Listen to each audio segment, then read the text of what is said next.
Hello everyone, and welcome back to another episode. At number 5, we have Wigwolf's The Wet Ones. Now, I already reviewed this film back in near the end of summer, and it was perhaps one of the most cerebral, I would say juvenile films I'd ever seen. It was like something, I said in the review, it's like something you would find in a dump somewhere, like an unnamed tape. That you know nothing about, you know who made it, where it come from, what year it was even made, and somebody found it, watched it, and then put it on the internet, and it creates this sort of mysterious lore behind it.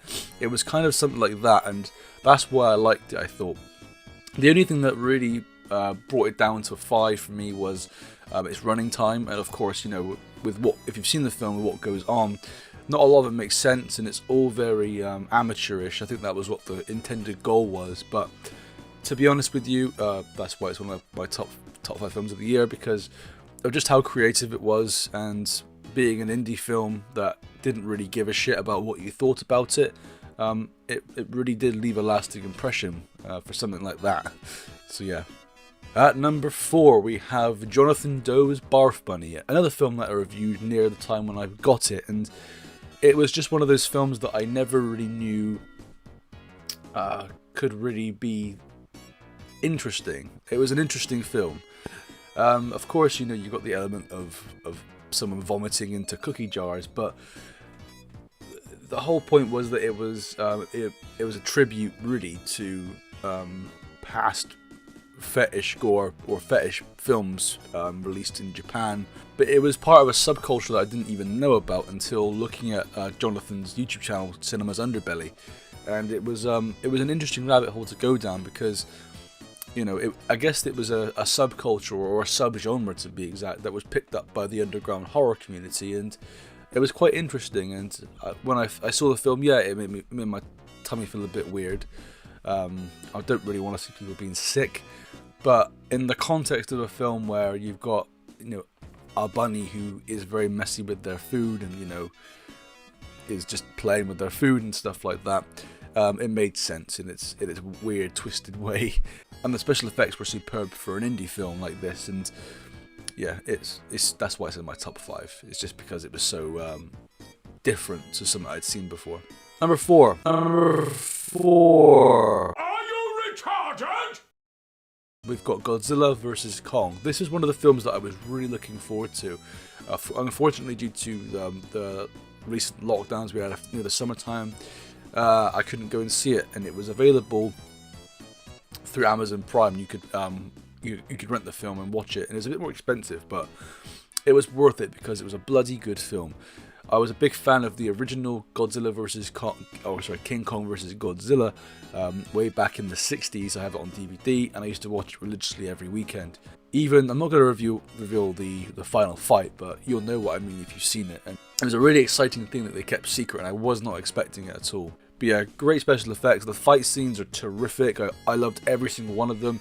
Every single one of those fight scenes is just throwing money on the screen. It just slaps.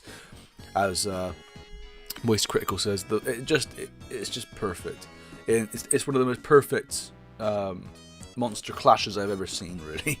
So yeah, that's why it's on my top 3. Number 2, we've got It's a Quiet Place Part 2. This was something that I really was looking forward to, and it really did pay off. Bloody hell, it's perhaps one of the most tensest films I have ever seen in my life. I almost bit down my thumb till it broke skin nearly, because of how stressed I was watching this film. It really does make you feel about the characters, and every single person in this film was terrific. And there's a lot more dialogue in this film this time, which I thought was interesting, and also a nice change of pace. You still have the sign language and the quietness to the whole film, which really makes you feel on edge, and the slightest sound will make you jump. But I love how they expanded from the first one. It's a perfect sequel, and hopefully if they make a third one, they don't fuck it up.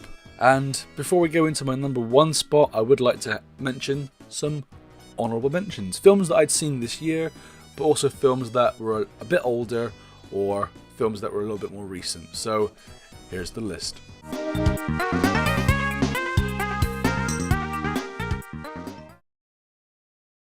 my number one spot for my film of the year happily goes to 007's No Time to Die. How should I describe this film without spoiling everything? Well, I'm not going to, because I need to try and put a lid on it.